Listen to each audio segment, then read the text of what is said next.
Welcome to Laredo College, and we want to thank them for allowing us to be here this evening. First and foremost, before we start our presentation, I would like to welcome La Danza de Nuestra Señora de la Asunción de Nuevo Laredo, Tamaulipas.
Muchas gracias a la danza de Nuestra Señora de la Asunción de Nuevo Laredo. Ladies and gentlemen, distinguished guests and fellow citizens, good evening to all and welcome to this highly anticipated event, the 2025 Annual State of the City Address. It is truly an honor to stand before you as your Master of Ceremony on this Thursday, January 23rd, to mark a significant moment here in our community. I'm Noraida Negron, I'm the Public Information Manager for the City of Laredo. I would please ask everyone to stand and welcome Captain Ruben Valle from the Laredo Fire Department as he leads us in the invocation.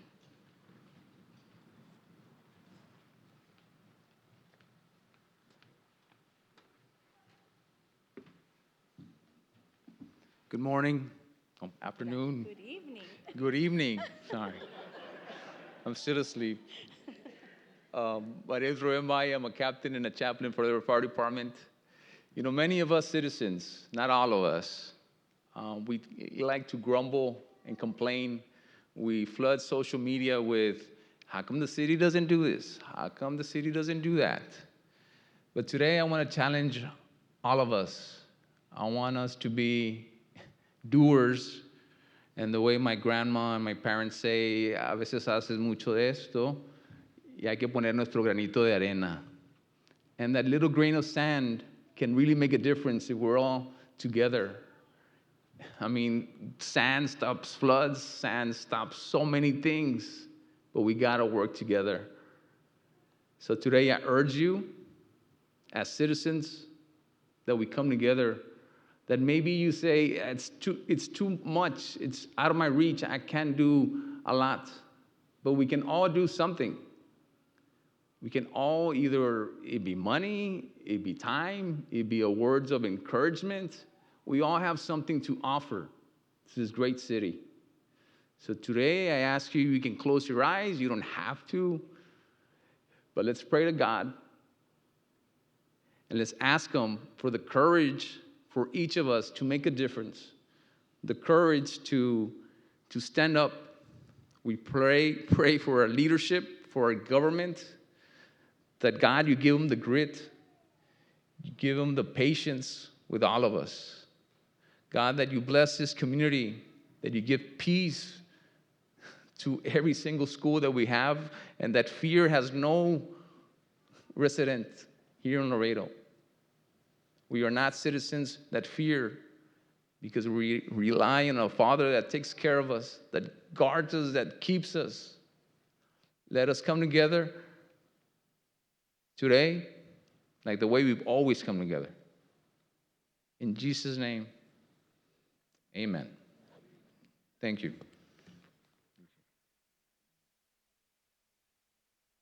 Please remain standing to receive our combined law enforcement honor guard composed of the members of the Laredo Police Department, the Laredo Fire Department, Border Patrol, Customs and Border Protection, and United Independent School District. Please remain standing for the interpretation of the national anthem by United South High School student and ROTC cadet, Ms. Cynthia Mata, and the Pledge of Allegiance recited by the Laredo youth composed by the Trevino and the Perez family.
dawn's early light was so proudly we hailed at the twilight's last gleaming, whose broad stripes and bright stars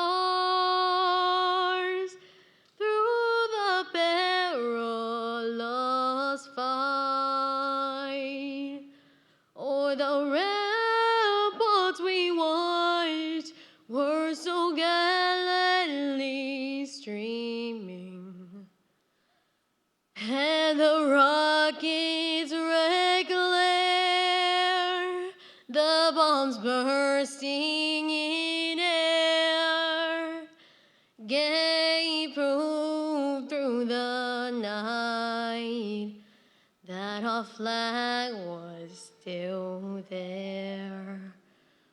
Oh, say does that star-spangled banner yet wave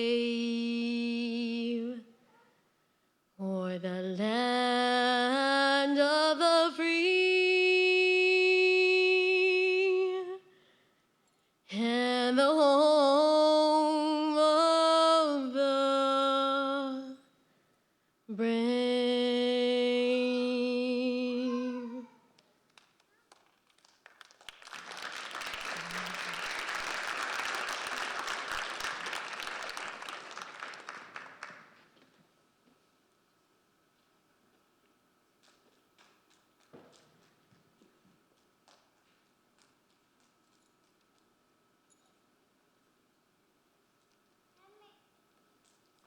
I pledge allegiance to the flag of the United States of America and to the republic for which it stands, one nation, under God, indivisible, with liberty and justice for all.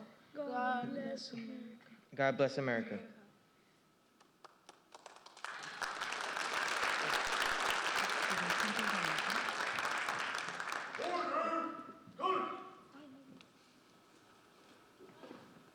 Right turn, forward.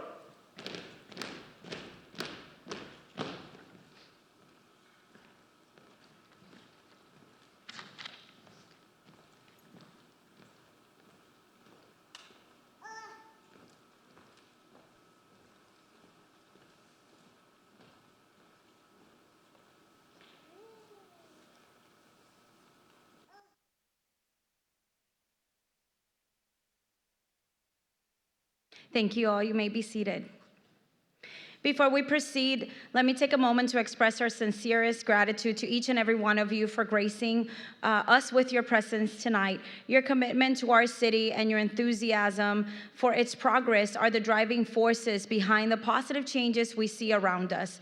Now, help me welcome the honored guests that are joining us this evening. First and foremost, I would like to honor our council members. Council member for District 1, the Honorable Gilbert Gonzalez. Council member for District 2, the Honorable Ricardo Rangel Jr. Council member for District 3, the Honorable Melissa Cigarroa. Our Mayor Pro Tem and Council member for District 7, the Honorable Vanessa Perez. Also with us, el Secretario de Desarrollo Regional de Nuevo León, el Director del Puente Colombia, Dr. Marco González. También con nosotros se encuentra la Presidenta Municipal de Nuevo Laredo, Carmen Lilia Cantu Rosas. Also visiting us all the way from McAllen, we have Mayor of the City of McAllen, Javier Villalobos.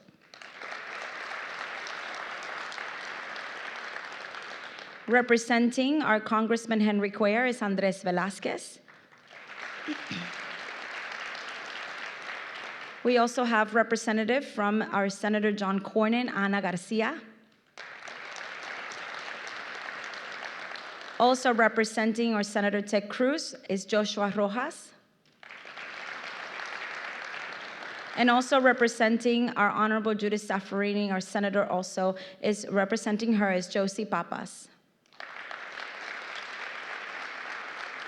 We also wanted to thank and also present her, our Laredo College president, Dr. Minita Ramirez. Thank you so much for being with us tonight. We also have Laredo College Board of Trustee, Position 5, Ms. Lizzie Newsome. Representing Laredo Border Patrol Chief Agent Jesse Munoz is Sara Melendez. Also representing the Mexican Consulate General, Ambassador Juan Carlos Mendoza, is Consul Martin Alcalá. We also have our city manager, Mr. Joseph Knapp. Our assistant city managers, Mr. Steve Landin, Mr. Jose Valdez Jr., and Mr. Ramon Chavez. We also have our city secretary, Mr. Mario Maldonado, and our city attorney, Mr. Zone Nguyen. We also have our city department directors, so please stand to be recognized at this moment.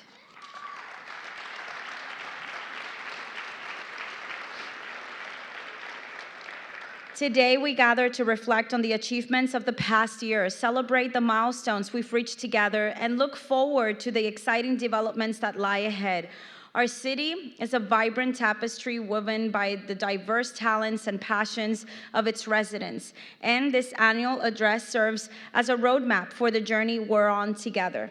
To share this important information with us in our community, our mayor, Dr. Victor Trevino, was elected in 2022. He's the 85th mayor of the city of Laredo. As a native Laredoan and local family physician, Dr. Trevino has dedicated his life to public service. For over 36 years, he's worked at the health department, becoming the health authority and guiding the community through the COVID-19 pandemic. Dr. Trevino is a firm believer that one must serve before we can lead. Please direct your attention to our screen and enjoy.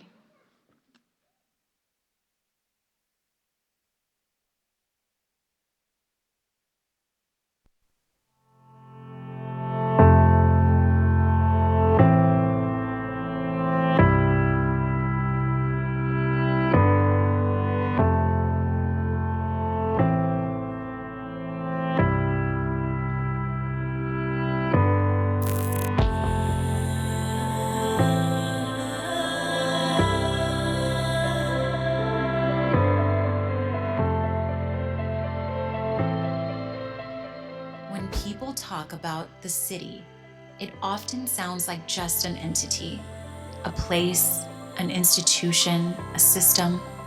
But the city is not just streets and buildings, budgets and policies. The city is people, real people, living, breathing, hardworking, just like us. They're Laredoans, just like us. They're our friends, our family, our neighbors, and they care deeply about this place we call home. In moments of challenge, they're the ones we turn to. When the city faces obstacles, they don't see just another task. They see their responsibility, their community, their people. Collaboration makes us stronger. Across the state of Texas and beyond our southern border in Mexico, partnerships are paving the way for shared progress. From economic development to public safety, we work hand in hand with our counterparts to ensure that Laredo remains a vibrant and thriving community. And as the world evolves, so do we. The evolution of larger cities is driven by professional management, a path Laredo has proudly chosen. Investing in leadership development programs such as the Harvard Bloomberg Leadership Initiative and the Certified Public Management Program equips our team with global best practices and innovative strategies. These efforts elevate our service to you, our people. Through professional growth, collaboration, and a shared vision, Laredo is embracing its future. Together, we're building a city where excellence is not just a goal, it's our standard. Because the city isn't just a name, it's them, it's us. We are the city of Laredo. And now it is my great honor to introduce the man leading this charge, a man deeply committed to our city's progress and prosperity. Please join me in welcoming the mayor of the city of Laredo, Dr. Victor D. Trevino.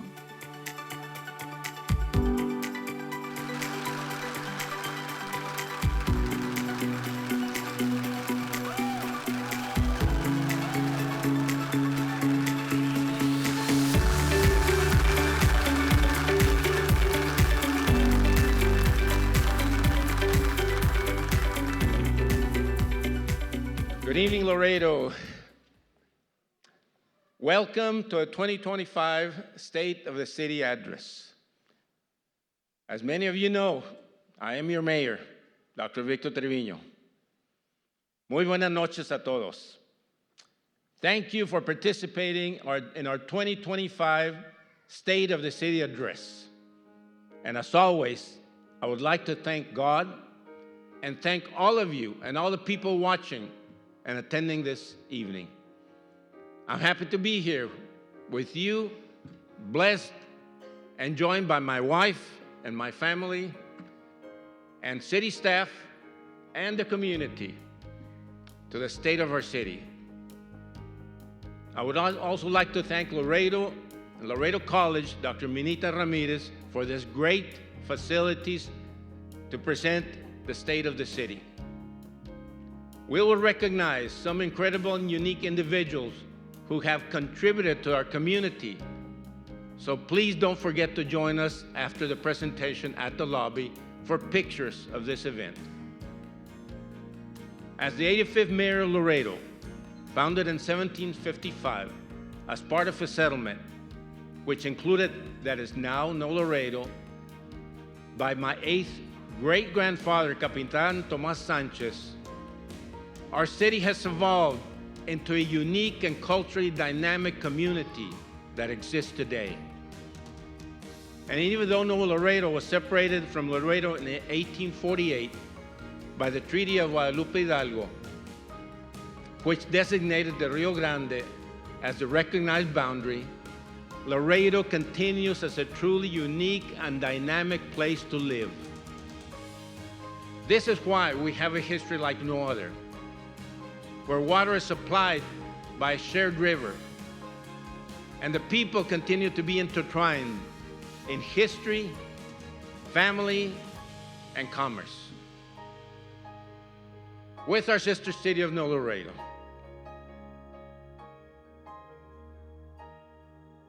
Now, in celebrating our successes, in tonight's presentation, we will showcase our city's programs, strengths, and plans to improve and move Laredo towards prosperity.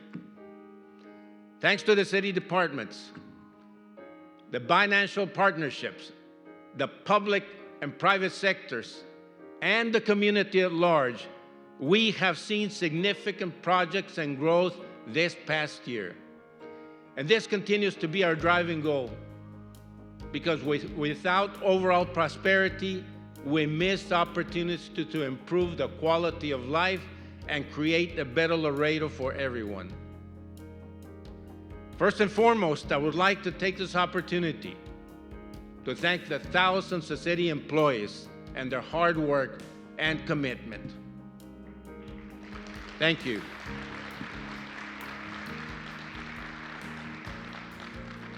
Having a successful city starts with our employees and motivating and evaluating the performance to create better services that we're striving for to give the citizens of Laredo the service they deserve.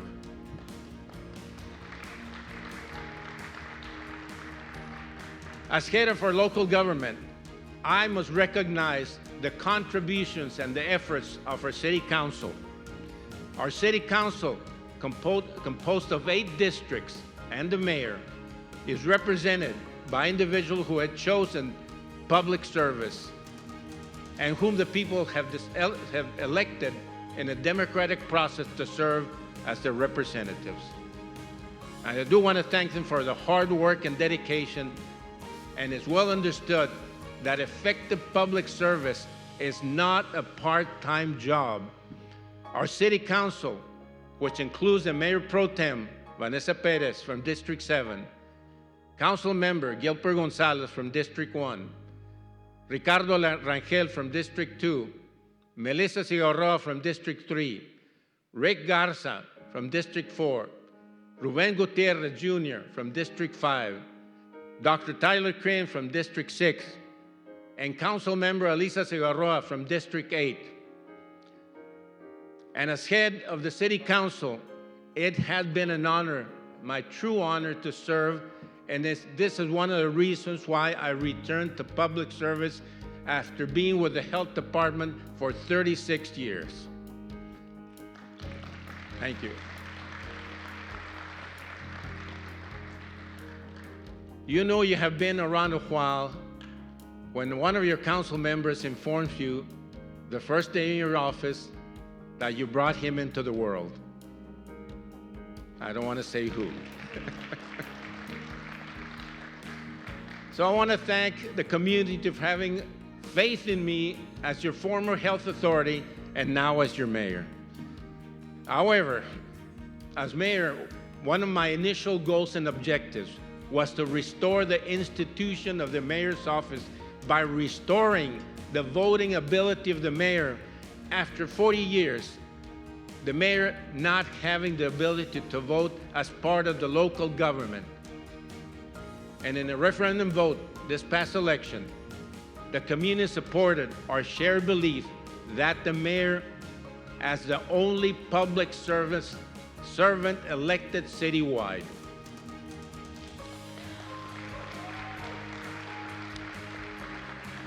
and he should have the ability to effectively represent the entire community. When it comes to professional management, this has been the evolution of cities all across our great country and the world. And it is the direction of the city of Laredo has chosen to adopt and invest in more resources. Through our chapter and through our charter, we are a city council manager form of government, where the city council appoints the city manager to run the day-to-day operations of the city of Laredo. I believe this is an important dynamic and balance that will ensure our city's success.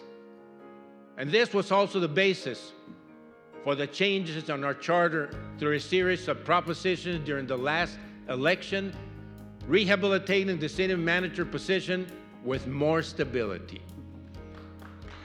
Thank you. And our management team, led by our city manager, Joseph Neb, oversees the day-to-day operations of our city's workforce, comprised of 2,700 strong employees.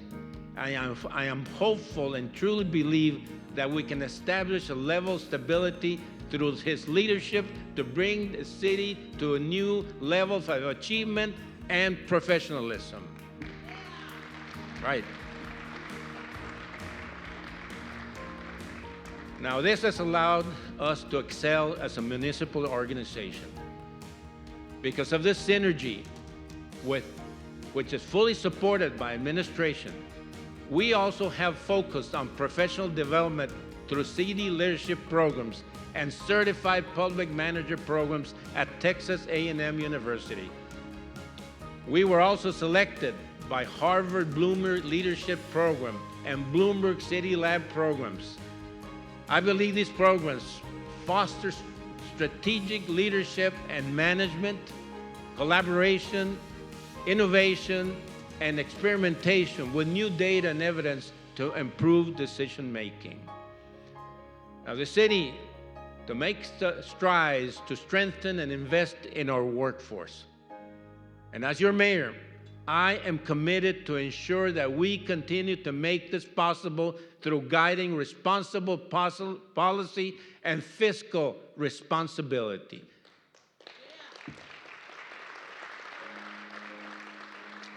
Now, this will go hand in hand with our city management.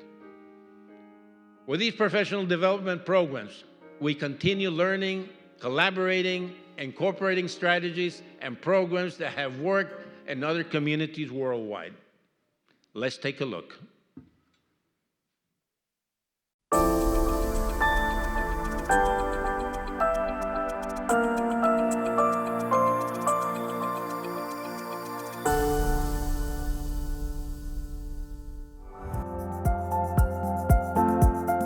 This past year, the City of Laredo initiated the Bloomberg Harvard City Leadership Initiative at the Bloomberg Center for Cities at Harvard University. This initiative selects 40 mayors from around the world and equips them, along with 2 of their senior city official nominees, to tackle complex challenges in their cities and improve the quality of life of their residents.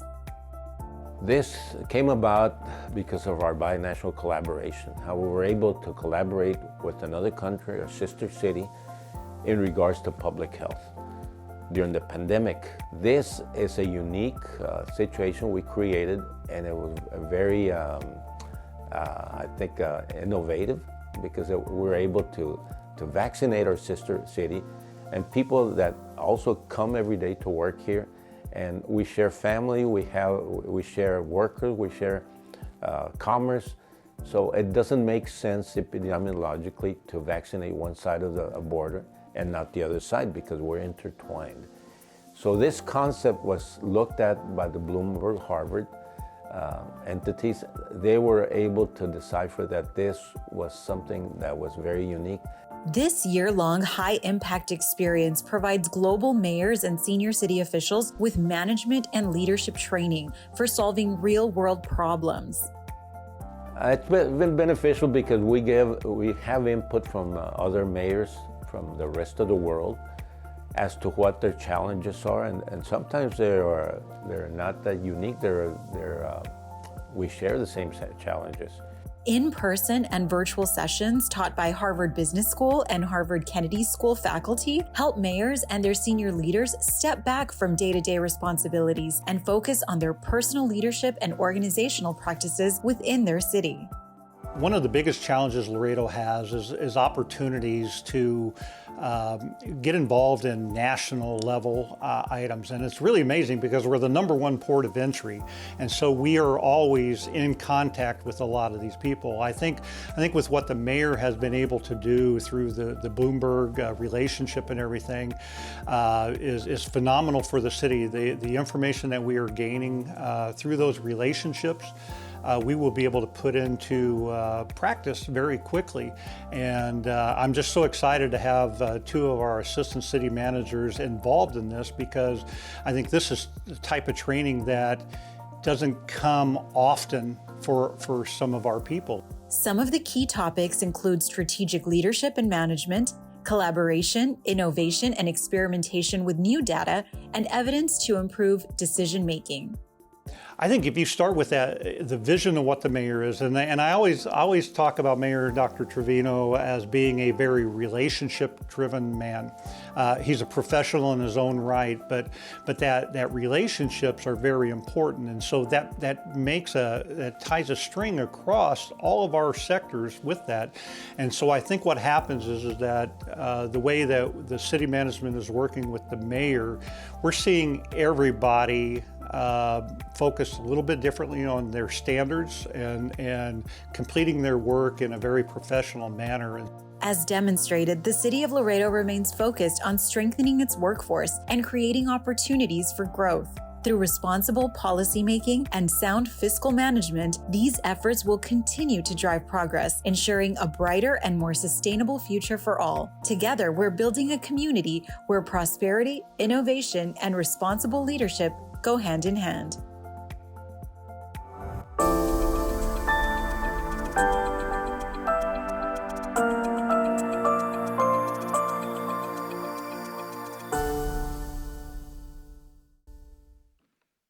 All right, thank you, Mr. Neb. Now to speak about financial responsibility and financial stability. This was a cornerstone of my campaign promise, and the city continues to grow and flourish at a record rate. Let's begin with the city's financial state. The city general fund unaudited balance stands at $54,919,766.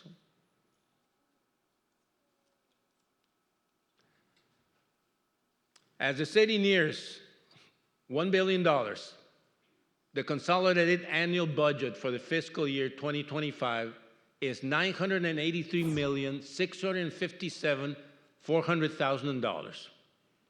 Our general fund balance is $278,022,182 for the fiscal year 2025.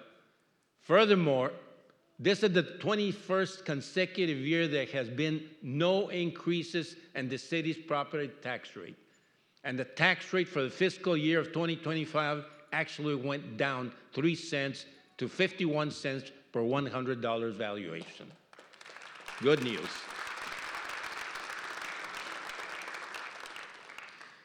I'm also pleased to say that the city has received the GFOA Certificate of Achievement for Excellent Financial Reporting for 34 years and the Designated Budget Presentation Award for the 33rd year in a row. This is good news. And thus, the city of Laredo continues to have a strong financial base for our community's annual growth. Now, to speak about public health. Regarding public health, along with bringing down poverty rate through collaboration with public health, we set several ambitious goals for public health during this past year. And I am happy to report that we're moving in the right direction to meet the challenges associated with our intertwined border community. As we were reminded during the pandemic, disease infection does not recognize borders. And as a local physician for over 40 years in both the Laredo community and No Laredo, and now as your mayor, I also ran on a campaign promise that public health would be one of the main focuses of the Gateway City.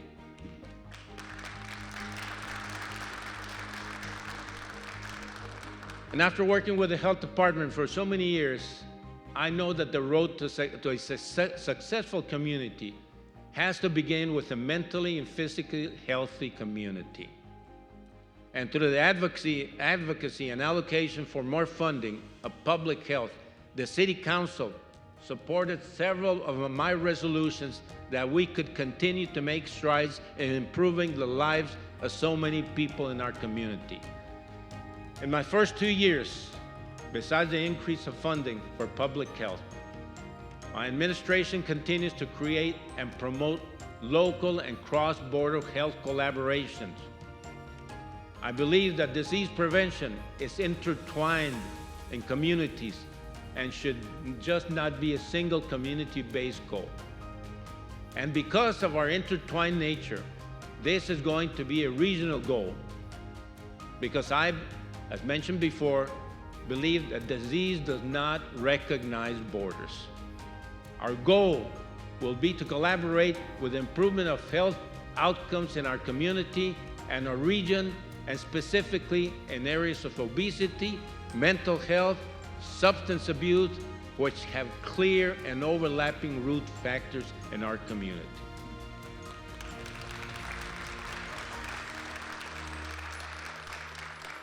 Now, to speak about obesity and diabetes. When it comes to obesity, we faced a challenge in 2024 when the data showed that Webb County had a 34.9 of adults that were deemed to be in poor or general health, which nearly doubled the national average of 19.5%, and with a state average of 18.7%. And even though Laredo has been a community that has been deemed medically underserved for decades, our focus as a consequence of that reality was to focus on preventive medicine and encouraging lifestyle changes in our community. Some of our challenges we have faced are a shortage of primary care physicians, psychiatrists, transportation issues, affordability, and a cultural stigma often associated with accessing mental health. Now, through the health department, we initiated several campaigns and free programs focusing on prevention. Programs like Walk to the Mary series, the Lifetime Medicine program, and Juntos for Better Health programs that educate, focus adequate nutrition, physical activity, stress management, sufficient sleep, and eliminating and/or moderating behaviors such as alcohol and tobacco use, especially among young and vulnerable economic disadvantaged communities. With the Juntos for Better Health programs, we are able to reach individuals where 40% had a household income of $10,000 or less. The Juntos for Better Health program prioritizes mental health among individuals experiencing need in other areas in their lives. We also assisted people with education about signing up for insurance they never were aware they qualified for. This helped reduce the 30.2% of the population in Webb County with no health insurance, which is unacceptable to the national median of 11%. This has also helped the underserved community members, especially clients facing transportation insecurity, food insecurity, and the need to attain basic needs items. Now, as a result of all these individuals who completed their treatment, 76% of clients have clinically significant reduction in depression symptoms, and 73% reported a clinically significant improvement of anxiety symptoms. We're also seeing improvements in the rates of our serious adverse mental health outcomes, especially in the area of drug addiction and overdoses. This is a great turn of events. Unlike the start of 2024, which we saw a drastic increased trend with 3 deaths within the first couple of days. And as a result of these programs that addressed overdose, Laredo saw a 52% drop in drug-related deaths in 2023 and 2024. This is great news. Now, the health department, along with the Laredo Police Department and other stakeholder departments, made large strides and efforts, including drug-related campaigns, the opening of the Roots Recovery Center in 2024, and the installation of Narcan vending machines throughout the city. All these efforts have incremental impacts, and we're seeing changes in trends and the trajectory of suicides in our city. Now, our air monitoring program in 2024, Laredo also created a pioneer wastewater testing program and air monitoring program, focusing on public health prevention and the impacts of air contaminants from commercial activity in our residential areas. With the air quality monitoring program, that was passed in coordination with the first binational air and water summit conducted in Laredo and No Laredo with our health department officials. And I do want to thank Alcaldesa Carmen Lilia Cantu Rosas, as the head of the Bienestar, also Dr. Liliana Arjona, for collaborating, and thank you very much.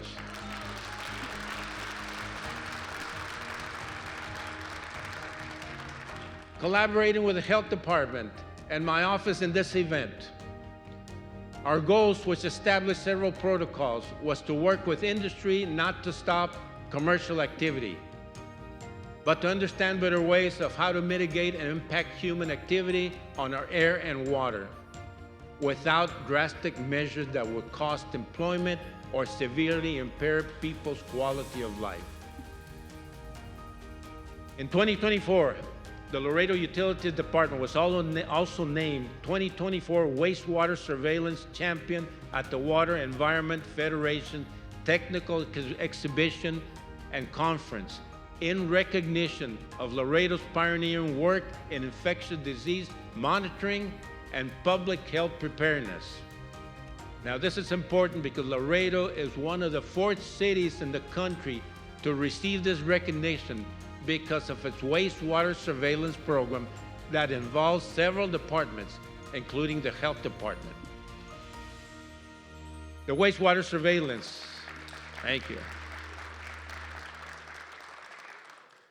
which involves continuous collection and analysis of sewage to monitor public health, has been a vital tool in detecting pathogens like SARS, COVID-19, RSV, and influenza, as well as illegal substances which provide early warning symptoms and systems for potential outbreaks and enable the public and health officials to respond to emerging public health threats. This is very important. I think it's one of a kind, and I think we have to be proud of that.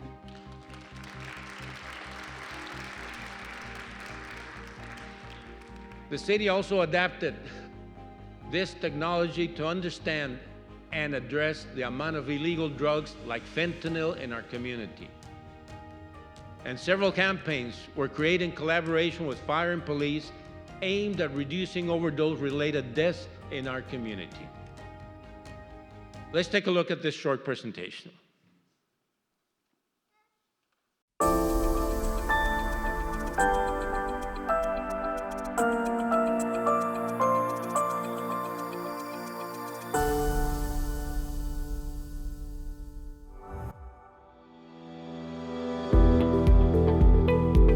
Water holds the secrets of our community's health, and here in Laredo, we're unlocking its potential. Through advanced wastewater surveillance, our dedicated teams are able to detect viral threats, monitor drug use trends, and stay one step ahead of infectious diseases. So we're gonna go to the influent pump station, and that is where we receive all of the flow that's coming in from the distribution collection system. And it's all the surrounding areas of this plant. It's Santa Rita, Santa Fe, Cielito Lindo.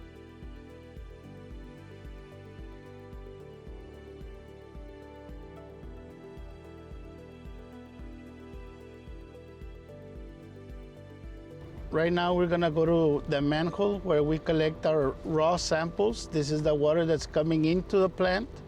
This is where these samples are collected and sent to our lab for process controls and to a Corpus Christi lab for permit requirements. This right here is the manhole right here where we collect the samples. You don't really get to see the rags that come in because, I mean, it goes fast.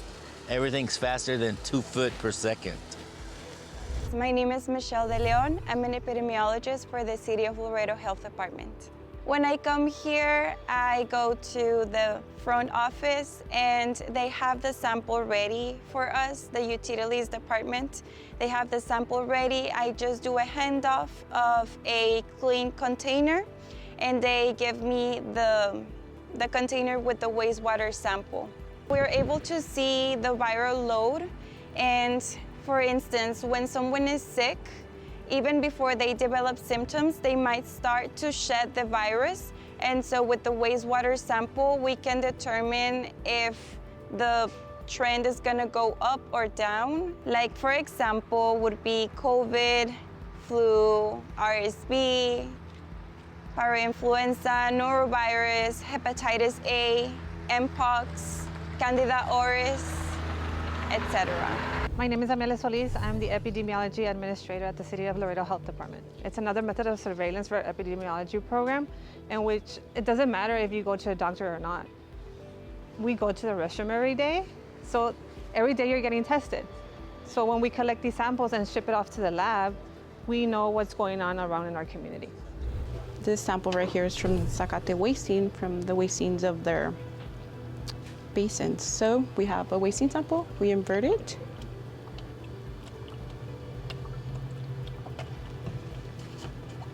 We obtain our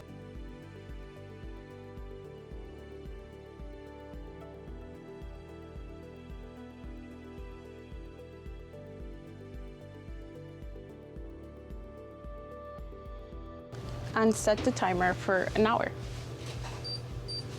So we go ahead over here and place it for an hour.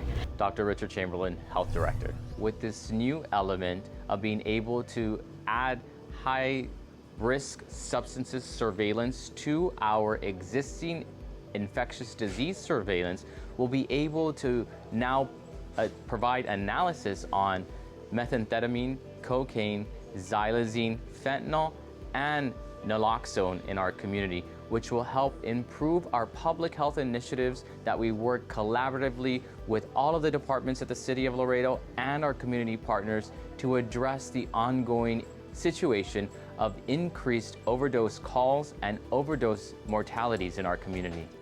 With our health department and local labs, we're not just responding to challenges, we're staying ahead of them. Progress starts here, and the future of public health is flowing through our city.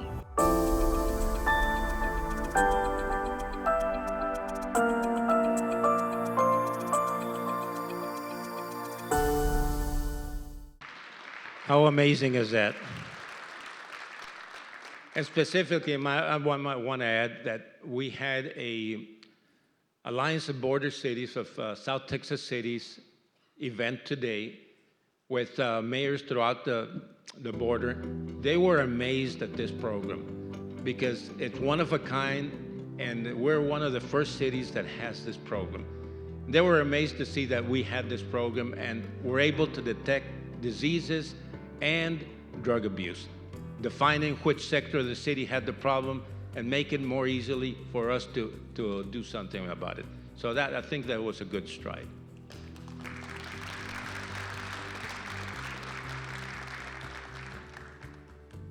When it comes to connecting the world and attracting more tourism and investing, we have always been the catalyst for economic development in our community. One of our ways this can be achieved is providing more travel access to our great community. And in 2024, with the announcement of flights from Laredo to Los Angeles through Allegiant Airlines, we also saw the initiation of flights from Laredo to Monterrey, Laredo through Brownsville, through Arias Airlines. These are additional options to make our city more accessible. This, in addition to discussions with our Mexican counterparts about connecting a passenger train already planned from Monterrey to Nuevo Laredo by President Claudia Sheinbaum of Mexico.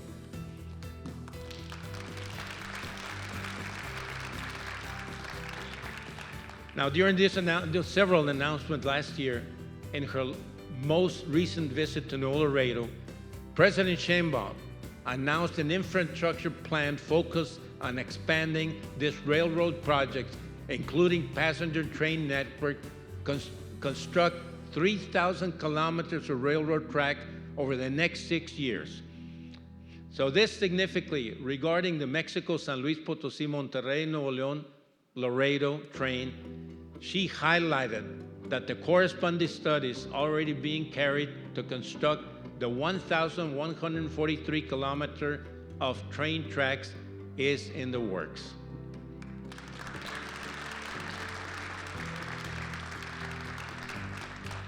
Also, President Sheinbaum stated that the route from Mexico to Nuevo Laredo would be a phase one and generate regional prosperity, and I agree with her on these estimates. And my vision and goal from discussions with our Mexican counterparts is to have the passenger train pass through our historic downtown.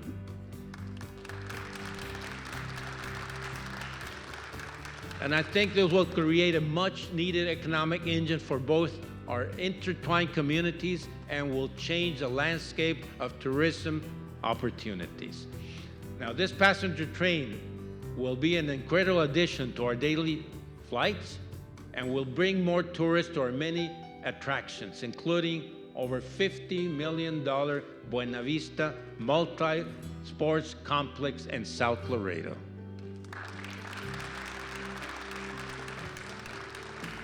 Now, this facility I expect to open in April of next year and will not only attract more sports tourism with leagues from all over the world, but will be an economic and employment driver in the area of Laredo that has historically not seen its fair share of development.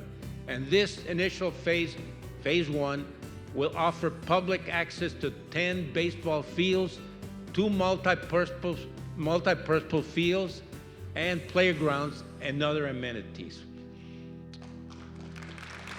Thank you.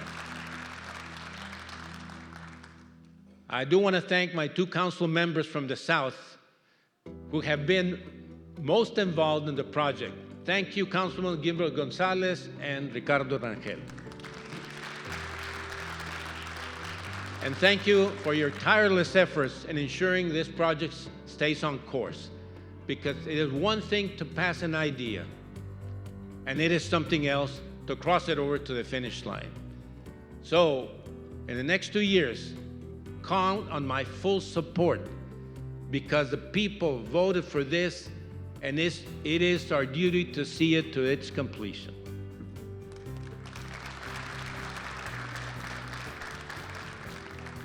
Now, speaking about water infrastructure, in 2024, Laredo also saw its challenges to our community as water and infrastructure challenges came to the forefront. Once again, water infrastructure continues to be a decades-long challenge for our community. And it has been passed from city council to another.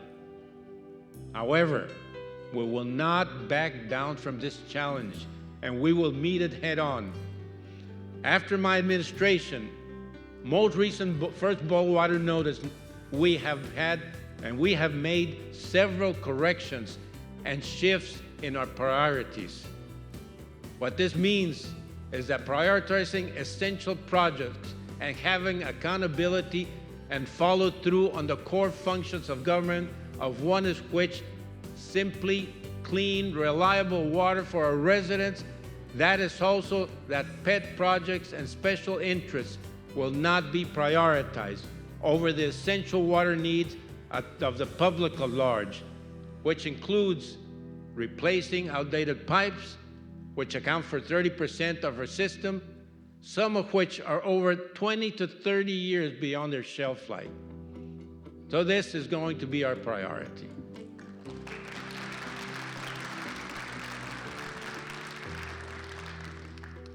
Directness and honesty about our challenges are also important, so that the public can be better informed about the progress of these 2 improvements.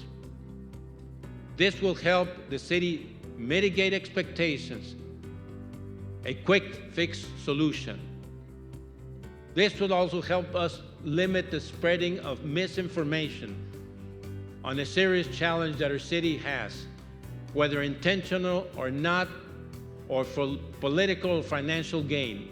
Our focus will be allocating more resources, hiring the correct leadership, and ensuring that the city hires the correct people in those positions. This will also mean growth and opportunity in filling up the 50 personnel deficiency we have in our utilities department for a city our size.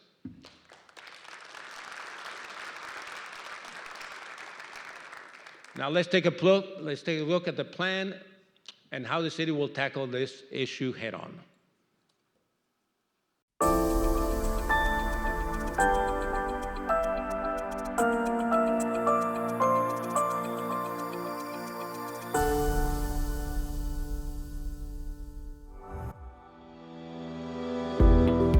Over the past 5 years, the city has faced recurring water boil notices, but a renewed sense of urgency is now driving real change. With significant investments in infrastructure, leadership is prioritizing the replacement of aging lines and addressing critical system gaps. Over the last 5 years, we've had 8 boil water notices, and our public should never get used to them or get comfortable with them. But the city council, the mayor and the city council have initiated this sense of urgency on it. And the city has not shirked its duties, but we've not implemented to the level that we should. We have a master plan out there that has looked at this. We've identified the areas that needed to be done.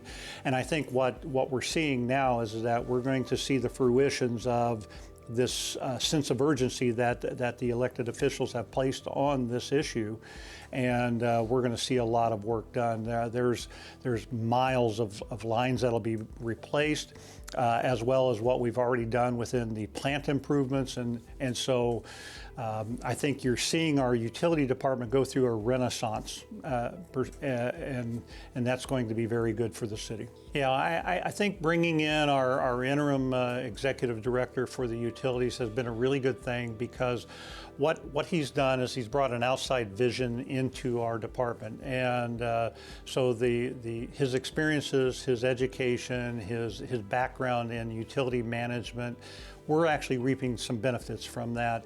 And what he's been able to do is look at it in a very holistic approach, look at where our people are placed, and see exactly where our gaps are as to how we're trying to improve our utility department. A new direction in the Utilities Department is bringing fresh expertise and innovative solutions, ensuring safer, more reliable water for the community. In multi-fronts, we've reorganized our organization.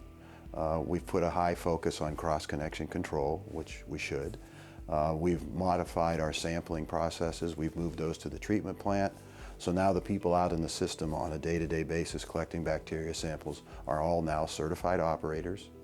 I did use the resources of Ardura to give us some professional expertise in water quality and sampling and those kind of things. So we've trained our staff. They identified 362 potential cross connections in our system. So I'm very happy to tell you that since that time we've addressed all of those. 262 have been totally fixed. Either a backflow preventer has been installed or one's been tested and they're tested. We've got another 70 to 100 that are in the process of doing that. We estimate that we have about 30% of our lines are over the age of 50 years. And what's really good about this as well too, to a certain point, is that the lines, even though they're aging and they're wearing out, we are also going through lead replacement of the lines. And so we're going to be able to do some very good environmental things as well as replacing the aging infrastructure. Already identified our first list. We've got 20 plus mains we're going to replace this year. One of the things I would say is talking about things is kind of fun, but I'm a big fan of execution. We've got to get things done. So we've already put a couple of those lines out for design. When we get those in, we're going to bid those. Once we get an established contractor and a methodology, then we're just going to start moving along. So they're going to see a lot of activity here pretty soon. Thanks to strategic planning and $20 million in funding, the future looks promising for the city's water system. But we are now seeing the fruits of this labor. I think we had just received notice from Congressman Cuellar that we have $20 million coming this way to help us with our infrastructure. The state is right there with us as well too. And I think that anything that we can utilize those dollars for to help offset the infrastructure, our people don't have to pay for it. The boil order ended October 19th. We, at that time, were on what's called free residual chlorination. We did that for 60 days. We've now transitioned back to chloramination December 17th. That's been a month. So we're almost, two months past that moment. And I feel very comfortable that with the things I just talked about, and we're going to continue going forward with monitoring things. So one of the reorganizations that I kind of mentioned was we've got people specifically addressing cross-connection. It's not one of the three things they do. That was part of the reorganization. So we've merged some people together. We have more resources doing that. And we'll continue to look at that, and as we need to add resources, we'll continue to do that.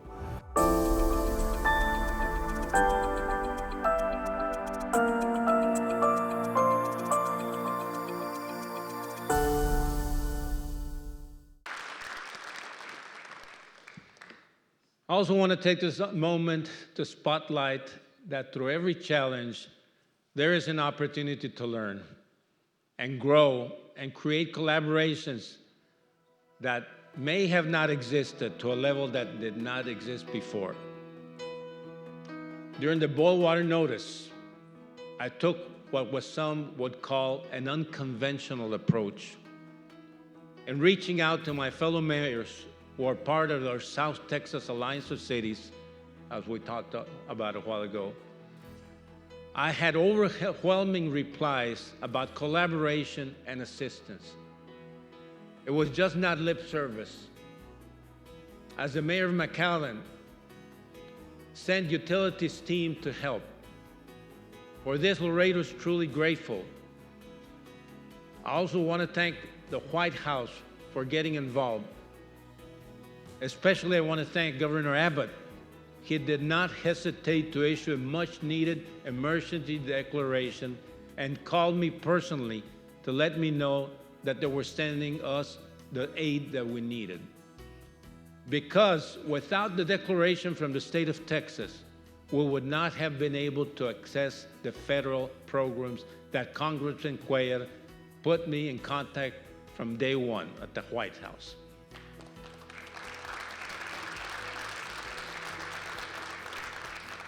Also, our state representatives were also involved.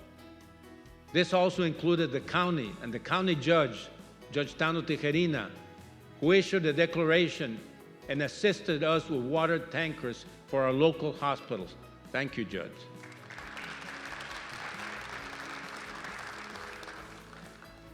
This is what a true picture of teamwork and collaboration looks like. I want to thank everyone for that, because these are the American values we demonstrate to the world. Regarding secondary water source, my administration and the city have committed themselves to securing not just one secondary water source, but several water secondary sources. This is why this past November, through the majority of city council approval, the city signed an initial memorandum of understanding with the Legacy Water Group, and it's confirming to engage with other groups, providing solutions for our community's water needs. And as our community is seeing record growth, we simply cannot be limited to our quality of life and commercial prosperity by what is supposed to be a core function of government, providing water to our community. What that also means is that we cannot be wasteful. We need to do a better job at conserving water, that is being purged also from our system at a rate of 30 million gallons a month. This is versus being able to store this water for reuse at a future date. Now, my proposed solution, supported by City Council, is to create programs where the city looks for storage collaboration opportunities. And one of these opportunities was to take advantage of creating a memorandum of understanding with Webb County to investigate whether Lake Casablanca is a viable option for excess water storage. And this project, in its initial stages, we have had very positive meetings, and all the related state agencies are in agreement up to now. And I do want to thank the judge again, Commissioner John Galo, Texas Parks and Wildlife, and the rest of Webb County commissioners for working with me in the city on this matter.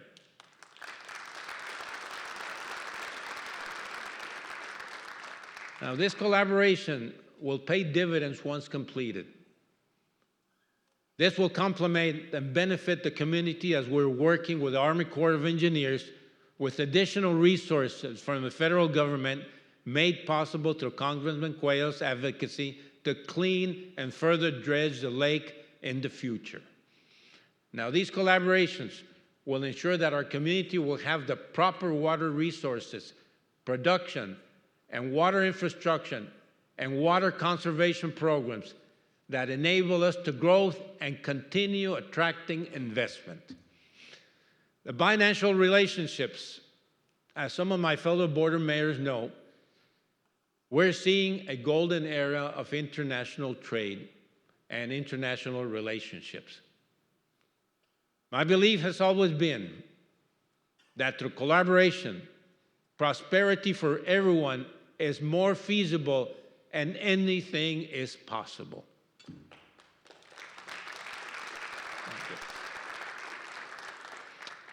And as Laredo continues to grow and prosper, a big part of this success is directly due to our collaboration and relationships, which are crucial for international trade, border security, and sharing of natural resources, and the prosperity of our community. This year specifically, through the assistance of bipartisan efforts and the White House, we achieved approval of the expansion projects that have laid the groundwork for continued prosperity of Laredo, our region, and the United States decades to come. And I do want to thank U.S. Senator Ted Cruz, Senator John Cornyn, and Congressman Cuellar for passing legislation that made it possible for these processes to become a reality.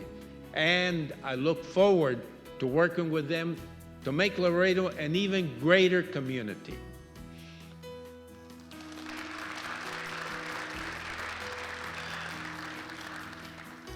I especially want to thank President Biden for approving the World Trade Bridge expansion, Senator Cruz and Congressman Cuellar, that could not be here this evening, but they sent a message about our continued collaboration.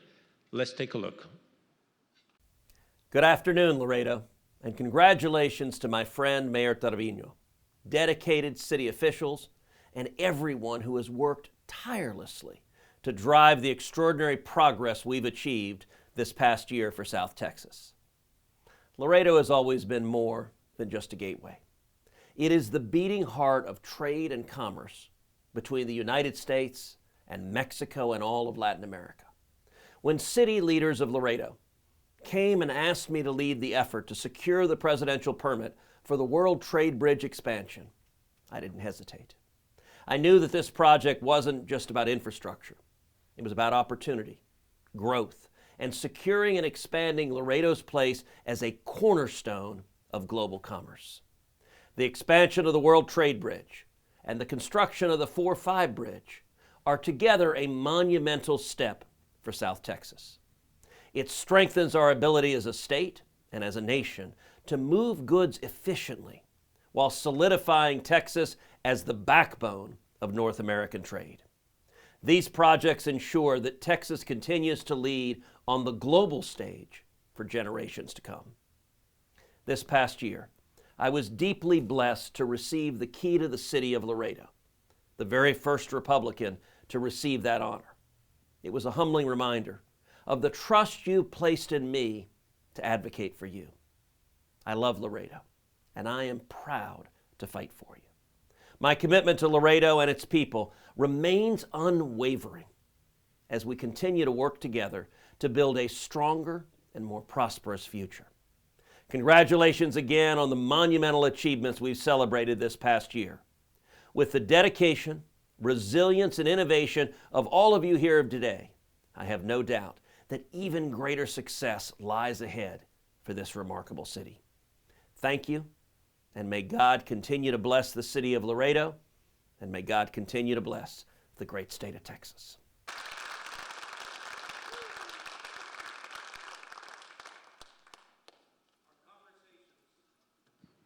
Our conversation, which started in Brownsville and continued with my visit to the White House, were necessary to convince the administration that Laredo is following a successful formula for staying competitive in the global market and retaining a reputation as a global leader. Especially as Laredo continues to be the #1 port of entry in the Western Hemisphere, with over 40% of the Mexican imports coming through our ports of entry. And this, for example, as of November 2024, Port Laredo is reporting $313 billion in total trade, which is a 6.08% growth from last year's total trade of $319.9 billion in total trade. Yes, very good. At this trajectory, we're expected to report and exceed $330 billion in total trade for 2024. And once Laredo's expansion projects are completed, we are expected to exceed over $500 billion in the next 5 to 10 years. That is amazing.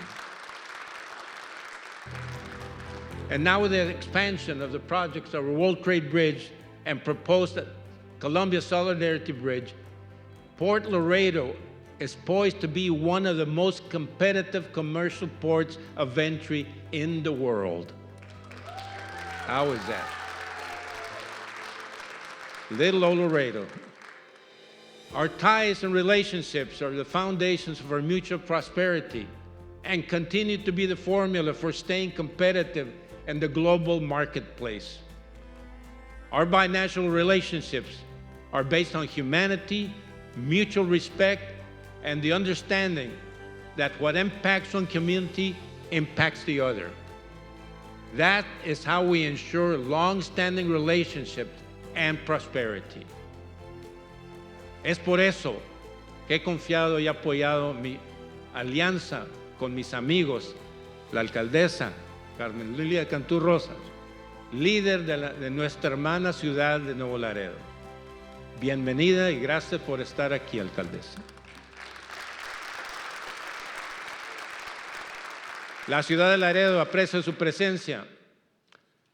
As mentioned, our relationship with Nuevo Laredo is strong, and our partnership with Tamaulipas continues to grow, along with our collaboration with Gobernador Américo Villarreal.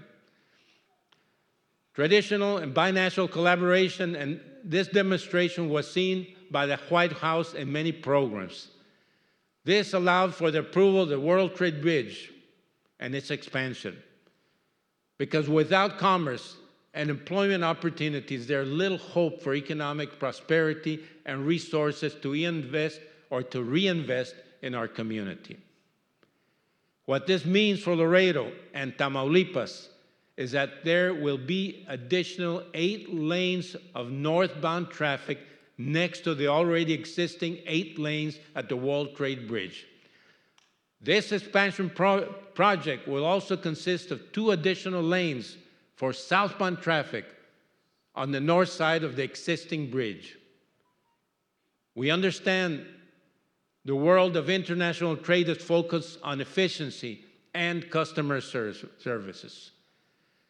So under my administration, we have been able to increase the volume and reduce the overall wait times with operating the FAST programs, which is 4 lanes, special lanes for free and secure trade for commercial vehicles, or FAST, which opened the World Trade Bridge to alleviate congestion. Now, these lanes cost $10.3 million and have improved travel and crossing times as processing takes an average of 30 to 45 seconds per truck. The bridge expansion is expected to be completed in December 2027, with the environmental process to be completed after 2029. This leads us to the City Columbia Solidarity Bridge, which is the number 3 bridge in the U.S.-Mexico border. Laredo Columbia Solidarity Bridge has become a complement and is critical, its component for Laredo's expansion efforts, as it will continue to play a crucial role and complements our World Trade Bridge. And as we know, Columbia Bridge is expected to reach a maximum capacity in the next few years, requiring more expansion efforts. And these efforts have come on the heels of an August 2023 communication and formal request from Samuel Alejandro Garcia Sepúlveda, the governor of the state of Nuevo León, requesting that the city of Laredo begin working, collaborating to begin the process for the expansion of the Columbia Solidarity Bridge. Yes. Now, the Memorandum of Understanding ceremony was held on March 6, 2024, with several follow-up meetings with prospective partners in the expansion area footprint. As Nuevo León, especially Monterrey, continues to enjoy significant economic and infrastructure boom, the government of Samuel Alejandro Garcia Sepulveda has fulfilled its commitments to investing in infrastructure projects along our shared border. Some of the projects involve highways, such as the commercial La Gloria Colombia Highway and the infrastructure improvements at Port Columbia, which directly benefit our Columbia Bridge operations. Let's take a look at the next video where the governor solidifies this commitment. Muchas felicidades a mi amigo Víctor Treviño, alcalde de Laredo, Texas. Estoy muy orgulloso por tu tercer año. Gracias por todo tu apoyo en el comercio bilateral entre Nuevo León, Laredo y Texas. Estoy seguro que vienen mejores años, que la relación va a ser aún mejor y que los proyectos como el nuevo puente en la aduana Colombia-Laredo se van a cristalizar. Un fuerte abrazo y a todos mis amigos de Laredo, aquí los espero en Monterrey, Nuevo León. Saludos.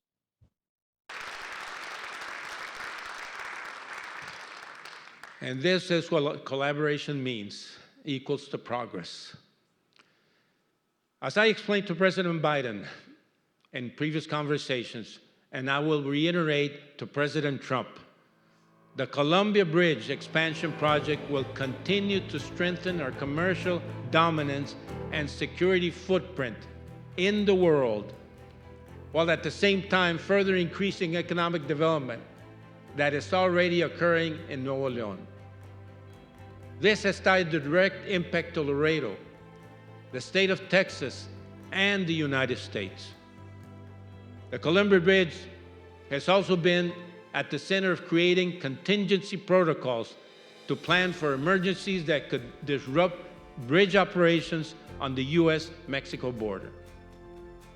Our bridge system has also worked on removing insufficiencies.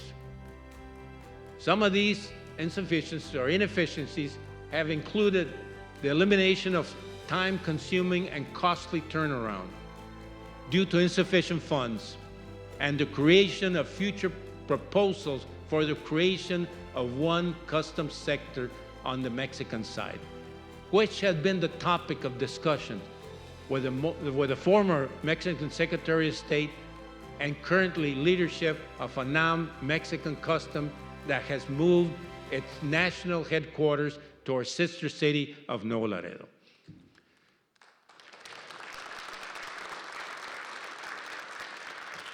Now, these are great strides. And this, along with a one-of-a-kind Mexican Customs pre-clearance airport, the Fast Lane Relocation Project, and the creation of CTPAT office in 2024 has added additional tools needed to facilitate international trade in our region. And this vision of my administration is one day that Port Laredo, similar to the largest and most successful ports in the world, becomes its own self-sufficient port that creates limitless opportunities for the city of Laredo.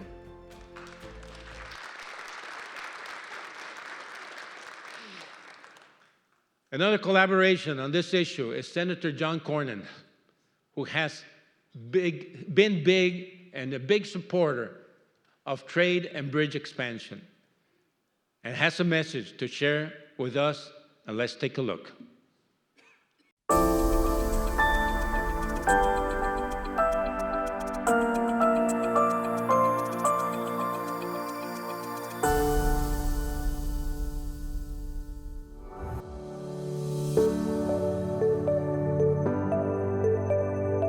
In In South Texas, collaboration knows no borders. Through the South Texas Alliance of Mayors, local leaders are coming together to tackle shared challenges, from international trade and immigration to emergency responses like water crises. I think this organization is a great thing that we did, uniting all the cities along the border to get a unified idea, unified voice. Not only does it serve for us to collaborate with each other, but to help each other. And it was evident when we had boil water notices, when we had difficulties here, cities stepped in, especially the city of McAllen.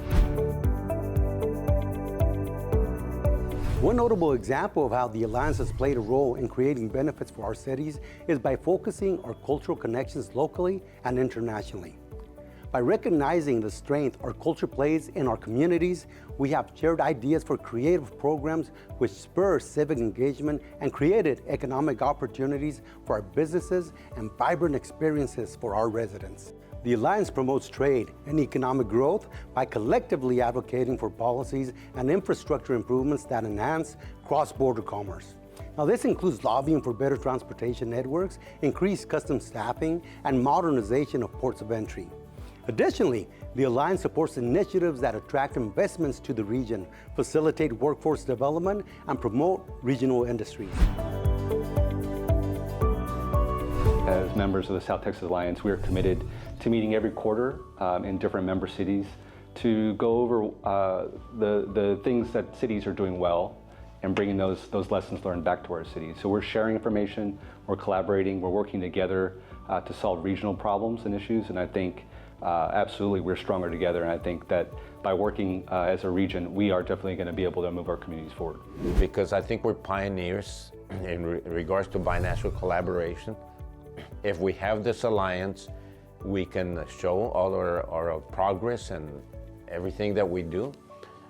This serves as an example not only for other areas that share borders, but it serves as an example to countries that they can collaborate, sharing information, sharing friendship, and respect to each other. Sharing these meetings and this collaboration, not only does it create a sense of friendship, but everything starts with friendship. Whenever there's agreements or laws to be made, it starts with friendship, and then collaboration follows, and ultimately we get lost in things that are convenient for both areas, both countries, and in this case, our South Texas Alliance of Cities. It's been a very positive influence for our region to make sure that we're all together speaking as one voice. I think if we have a unified voice, not only do we share the same common goals, but I think politically we have more influence for our federal partners to be involved to help us with our challenges. From shared ideas to collective action, the South Texas Alliance of Mayors is transforming challenges into opportunities. This alliance not only strengthens our region, but also sets an example for communities worldwide. Together, we're building a brighter future for South Texas and beyond.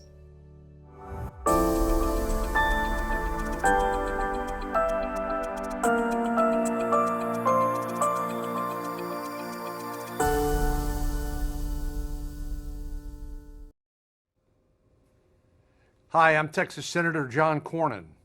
Thanks for giving me the opportunity to say a few words at this year's State of the City address in Laredo, Texas. I want to thank my friend Mayor Trevino and the entire City Council for your steadfast leadership.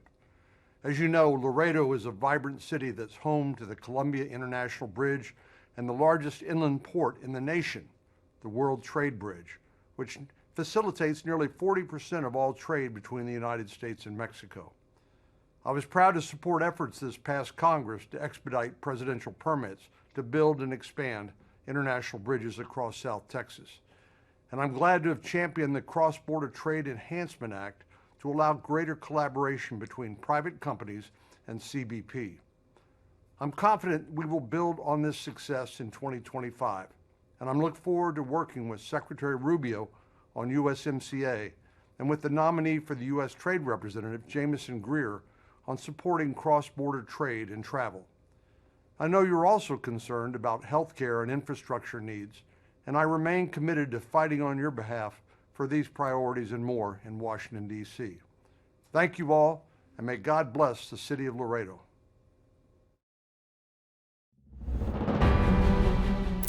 Laredo, Texas. We've come a long way. From humble beginnings to becoming a thriving, dynamic city, each step forward has been powered by the dedication and hard work of those who believe in the heart of this community. The people gathered here today and those watching are the pillars of our progress. Every face represents a part of something much bigger than ourselves. Together, we build a future of opportunity, hope, and promise. It is this collective effort of our city council, our mayor, and the dedicated professionals who manage this city with vision and expertise that make Laredo shine. Working hand in hand, we create an environment where progress is not just a goal, but a reality. It's the collaboration of every individual, every organization, and every effort that shapes the city we love. Together, we keep moving forward, stronger, united, and ready for the future. This is Laredo. This is our time.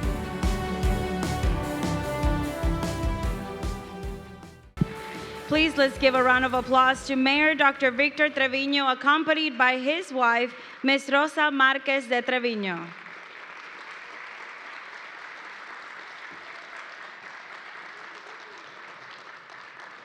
At this moment, we're going to pause and invite you to take part.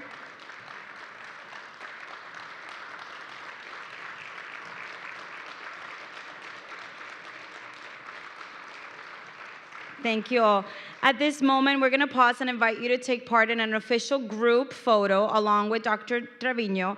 It's a new tradition that's going to last a lifetime. So I want you to just stay standing up just like that, remain in your seat, and then we're going to have one of our photographers that's going to be right here on the stage, and they will give us the countdown. We just want to have a group picture of everyone that is here. So Mayor, if you can please join us downstairs. We can come on this side, and we can do the group picture, whichever way.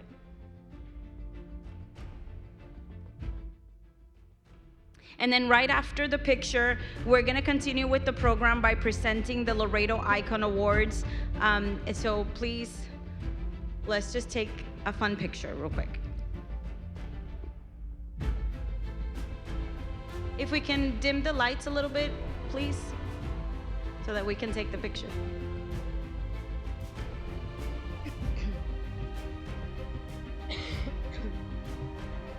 Perfect.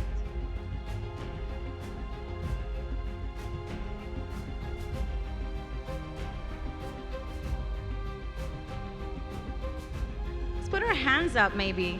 Let's make it fun, right? There you go.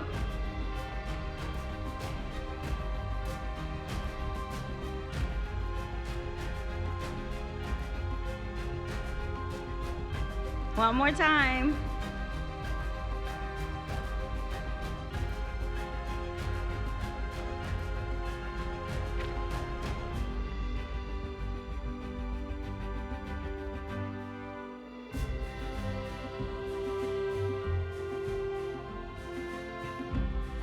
Thank you all so much. Let's give our mayor another round of applause. Mayor, if we can get you up on the stage one more time. Just bear with us really quickly. We're gonna give our Laredo Icon Awards, and a lot of the recipients are here, and we're so excited to do this. It is one of our traditions. This is our second year doing that.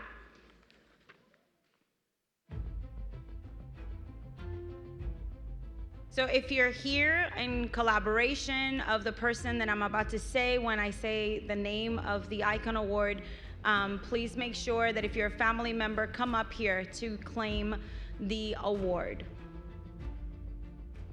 So we are going to continue with the Laredo Icon Awards. Our first recipient, Mayor, is Jennifer La Traviesa Lozano, our first Olympian from Laredo who participated in the 2024 Olympics in Paris. Her family is here.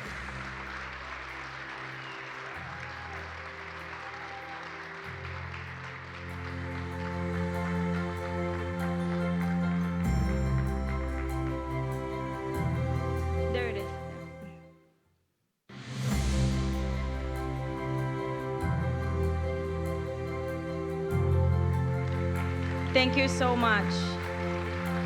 Next is Dr. Gustavo Villarreal. Dr. Villarreal was instrumental in getting the medically underserved designation to our city of Laredo after the COVID-19 pandemic. And of course, this has helped our city get more funding.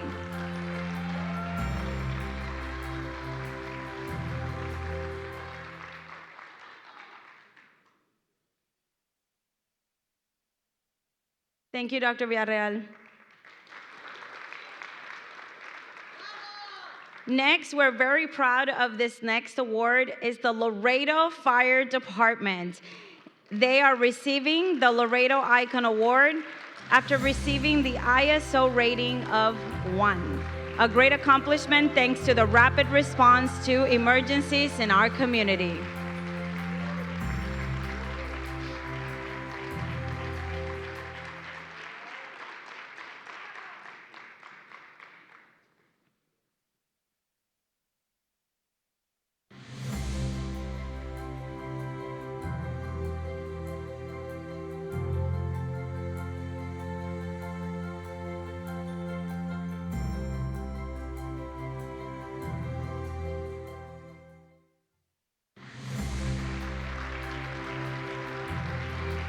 Thank you, Laredo Fire Department. Up next is the Salesian Sisters from the Mary Help of Christians School for all of their contributions to the youth in our community.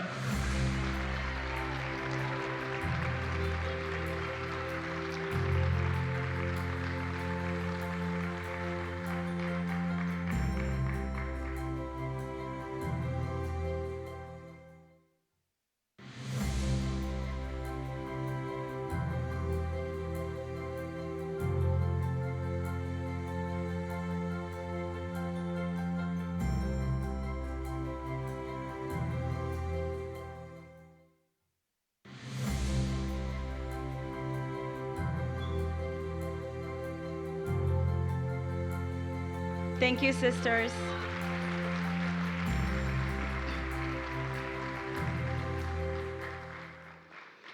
Next, receiving the Laredo Icon Award is the Tecos de los Dos Laredos, our favorite baseball team, for being one of the only team in the world that plays and represents 2 countries and are a staple of our community and, of course, Nuevo Laredo, along with their most recent postseason performance.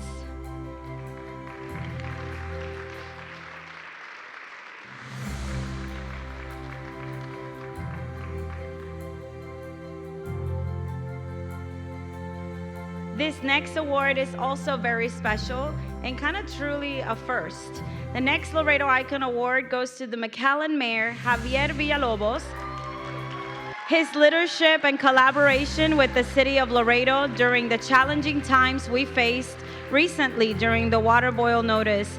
Thank you for allowing McAllen staff to assist the City of Laredo Utilities Department.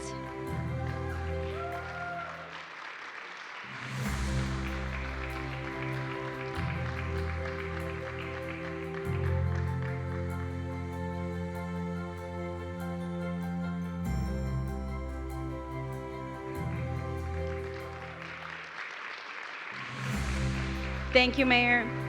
Now, the last Laredo Icon Award of the evening goes to Melanie Duron, a beloved athlete in Laredo who is now a sophomore at the Texas State University, where she has broken records in the shot put, track, and field. She was named recently Laredo's Athlete of the Year, and her whole family is here representing her.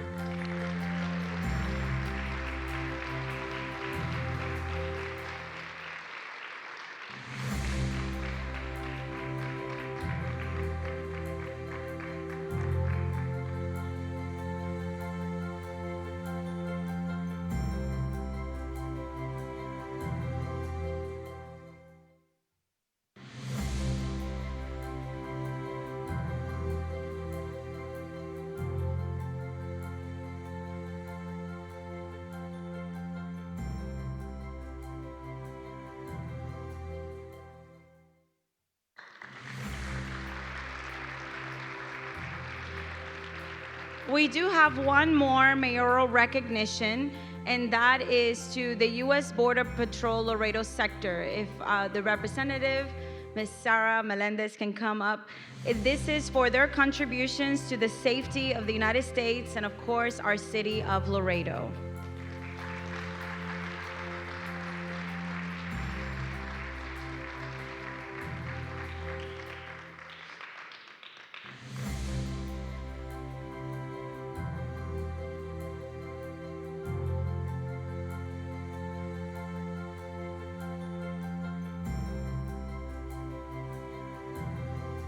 Thank you, everyone. Thank you, Border Patrol. We want to thank Laredo College again and their staff for allowing us to host this event here. Once again, thank you all for being here tonight. Thank you so much. Thank you, Mayor.